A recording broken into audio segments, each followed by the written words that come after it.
కార్బికేల ద్వారా రైతుల దగ్గరకే సర్టిఫై చేసిన సాగు ఉత్పాదకాలను అందిస్తోంది వైఎస్ జగన్ ప్రభుత్వం. నకిలీ సాగు ఉత్పాదకాలతో రైతులు ఎవరూ నష్టపోకూడదన్నదే ప్రభుత్వ సంకల్పం.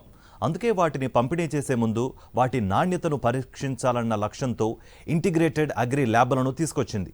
ఈ ల్యాబుల్లో పరీక్షించిన తర్వాతే మార్కెట్లోకి తీసుకొచ్చేలా ఏర్పాట్లు చేసింది.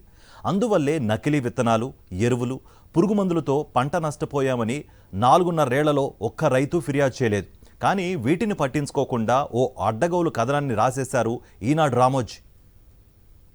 నకిలీ విత్తనాలు, ఎరువులు, పురుగుమందులపై అసత్య కథనాన్ని అచ్చేశారు ఈనాడు రామోజీ.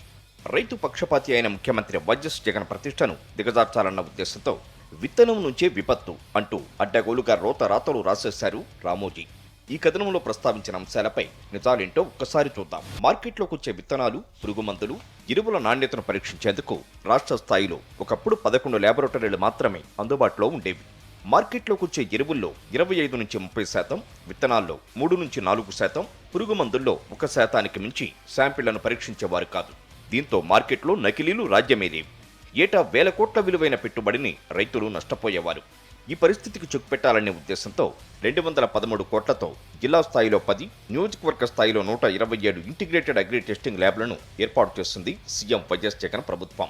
జిల్లా స్థాయిలో మరో 20 ల్యాబ్స్ నిర్మాణ దశలో ఉన్నాయి. ఈ ల్యాబ్లలో చట్టపరంగా సేకరించిన నమూనాలతో పాటు విత్తనాలు, ఎరువుల నమూనాలు పరీక్షిస్తున్నారు. గతంలో ఏటా అన్ని రకాల శాంపిల్స్ కలిపి 10,000 పరీక్షించడమే కష్టంగా ఉండేది. కానీ ఇప్పుడు అగ్రి ల్యాబ్స్ రాకతో ఏటా సగటున 50,000 శాంపిల్స్ను పరీక్షిస్తున్నారు.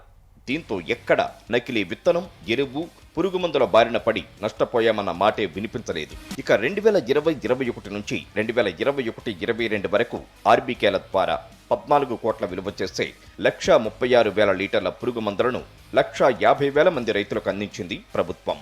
2023-24లో రైతులకు అవసరమైన నాణ్యత పరీక్షించిన పురుగు మందులను ఆర్బీకేల ద్వారా రైతులకు సరఫరా చేసేందుకు నోడల్ ఏజెన్సీగా వ్యవహరిస్తున్న ఏపీ విత్తనాభివృద్ధి సంస్థ అవసరమైన చర్యలు తీసుకుంది. సీజన్లో మందులు దొరకవనే భయంతో రైతులు విత్తనం వేసేప్పుడే పెద్ద మొత్తంలో తీసుకుని నిల్వ చేసుకుంటుంటారు. కాగా పురుగు మందుల వినియోగం పెరగడానికి చాలా కారణాలు దోహదపడతాయి. 2022-23 సీజన్లో వర్షాలు ఎక్కువగా పడడం వల్ల గుంటూరు, పల్నాడు, ఎన్టీఆర్, ఏలూరు జిల్లాల్లో రైతులు పప్పు ధాన్యాల పంటల నుంచి మొక్కజొన్న, పత్తి, మిరప లాంటి వాణిజ్య పంటల వైపు మళ్లారు. రాయలసీమ జిల్లాల్లో నూనె గింజల పంటల నుంచి పండ్ల తోటలు, పత్తి పంటల సాగు వైపు ఆసక్తి చూపారు. మిరపలో వచ్చిన నల్లతామర, పత్తి, మొక్కజొన్నలలో పురుగులు, తెగుళ్ల ఉధృతిని అడ్డుకునేందుకు ఇంతకు ముందు కంటే కాస్త ఎక్కువగానే పురుగు మందులను వినియోగించారు. అయితే ఎప్పటికప్పుడు శాస్త్రవేత్తల సిఫార్సుల మేరకు తగిన మోతాదులో మాత్రమే వినియోగించాలని ఆర్బీకేల ద్వారా విస్తృత ప్రచారం చేస్తూనే ఉన్నారు. మరోవైపు 2014 నుంచి 19 మధ్యలో ఆహార ధాన్యాల ఉత్పత్తి సగటున 153 లక్షల టన్నులుగా నమోదైంది. అదే 2019 నుంచి 23 మధ్య 165 లక్షల టన్నులుగా నమోదైంది. ఉద్యాన పంటల విషయానికి వస్తే టీడీపీ హయాంలో 2018-19లో 17 లక్షల హెక్టార్లలో సాగవగా 305 లక్షల టన్నుల దిగుబడులు వచ్చాయి. ఇప్పుడు 18 లక్షల హెక్టార్లకు ఉద్యాన పంటలు విస్తరించాయి.